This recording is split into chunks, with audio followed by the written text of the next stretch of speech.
Hello everyone, welcome bank. आज हम लोग ये अनीता निवास में आए हैं, अनीता भाभी के घर। क्यों आए हैं इसके बारे में अनीता भाभी आपको बताएंगी। बताइए भाभी। आज क्या है? आज आचार्य बालकृष्ण जी की जड़ी बूटी आज जन्मदिन है। जड़ी बूटी दिवस के रूप में उनका एक सप्ताह कार्यक्रम चल रहा है, इसलिए हम लोग आज का दिन फिक्स किए हैं कि आज कुछ पौधे लगा करके उनका जन्मदिन हम लोग मनाएं। पौधे के साथ साथ कुछ और भी किया जाएगा। कजरी का गायन भी होगा। नेचुरल है, जहाँ हम लोग आए और गायन ना हो तो पहले गाया जाएगा गाना, फिर किया जाएगा डांस, उसके बाद फिर पौधे भी लगाने का कार्यक्रम किया जाएगा। उसमें मेन पौधा जड़ी बूटी का है, कोई भी पौधा नहीं लाते हैं हम लोग। तो कौन क्या क्या लाया है वो हम आगे की वीडियो में आपको दिखाएंगे। तो चलिए पहले अभी थोड़ा सा गाना वाना गाते हैं। और ये सब मेरी योगा की टीम है। एक अभी आई नहीं कि वो थके हाल में बैठी हुई है। क्यों वहाँ बैठी? इधर आइए, व्यूअर्स आप ही को देखना चाहते हैं। ये मेरी भाभी बिल्कुल थकी हुई मुद्रा में है। अरे अभी तो गाना गवाए भी नहीं हम लोग हैं। तो सब हाय कर सकते हैं मेरे व्यूअर्स को। हेलो, ये सब मेरी योगा की टीम है जो कि अभी आधी अधूरी है, बाकी अभी आ रही है। तो चलिए अभी गाना वगैरह देखते।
आपको सबके चेहरे पे देखिए दिख रहा है, तो सबके चेहरे पे थकान लेकिन जोश।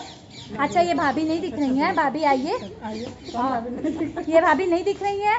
तो डांस सब किया है जिसको जितना आ रहा था, क्योंकि कोई यहाँ ऐसा नहीं बहुत बड़ा डांसर बहुत बड़ा सिंगर है, लेकिन हाँ ये भी की है, सब किया है, लेकिन कोशिश सब किया है थोड़ा थोड़ा करने के लिए। तो आगे अब क्या किया जाए, कोशिश करने वाले को कभी हार नहीं होती। तो हम लोग की भी कभी हार नहीं होगी, कभी ना कभी तो जीत ही जाएंगे हम लोग, अच्छा करने लगेंगे। अब क्या किया जाए, घर चला जाए, नहीं पौधा लगाया जाए, पौधा ऊपर। यानी इन लोग को याद है, ले के आई हैं आप लोग, क्या क्या लेके आई हैं जरा बताइए। औषधि का मेन पौधा लाना था, कोई लाया नहीं है। हम तुलसी जी, ये एलोवेरा, गुरु जी के ले लीजिए, गुरु जी के पहले एक एलोवेरा के इतने ज्यादा कैंडिडेट हैं, ये देख सकते हैं, सब बात झूठे हैं। एक एलोवेरा में इतने ज्यादा। ये तुलसी जी, हम भी तुलसी जी लाए हैं, ये भी तुलसी जी। औषधि में केवल हम लोग को यही समझ में आ रहा था, और नहीं और दिखा दीजिए, हम लोग दिखाइए, हम लेके आए। ये सब बड़ी झूठी है, एक दूसरे का ले लेके सब दिखा रही है, समझ में आ रहा है इससे।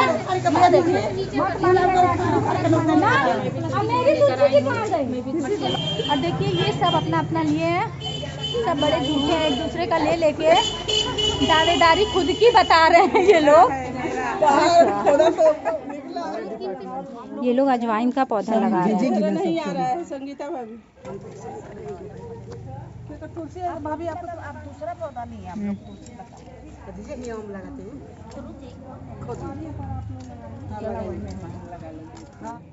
ये हम लोग लगा रहे हैं तुलसी का पौधा, ये जड़ी बूटी में काम आता है, इसलिए हम लोग लगाते हैं। ये लोग एलोवेरा का पौधा लगा रहे हैं, औषधि में ये भी आता है। तो ये दोनों भाभी मेहनत की हैं काफ़ी, ये गड्ढा खोद के लगा रही हैं। ये गिलोय का पौधा भाभी हमको दे रही है घर पे ले जाने के लिए, जिसे हम लगाएंगे। ये भी एक औषधि है, तो घर पे लगा के फिर आपको दिखाएंगे। ये गुलदाउदी का दे रही हैं, बिना औषधि का है, लेकिन अब ये संजू मान नहीं रही, इसलिए भाभी को देना पड़ रहा है। ले लीजिए संजू, आप भी क्या याद करेंगी। अब ये देखिए जबरदस्ती भाभी से ये लोग पौधे वसूल रही हैं। भाभी का जितना लगाई नहीं है इनके उसमें बगिया में, उतना ये लोग पौधा वसूल के ले जाना चाह रही हैं। चलिए ले जाइए, गिलोय ले जा रही, बगिया बहुत बड़ी, उसका ये लोग फुल फायदा उठा रही है। ये सारी बगिया इन्हीं की है, ये पूरी हरी भरी बगिया भाभी की है। तो आज के व्लॉग में बस इतना ही। अगर ये वीडियो आपको पसंद आई हो और सारी भाभीयों का मेहनत दिखी हो पौधा लगाने में, चाहे वो गाने में, तो प्लीज़ इस वीडियो को लाइक कीजिएगा।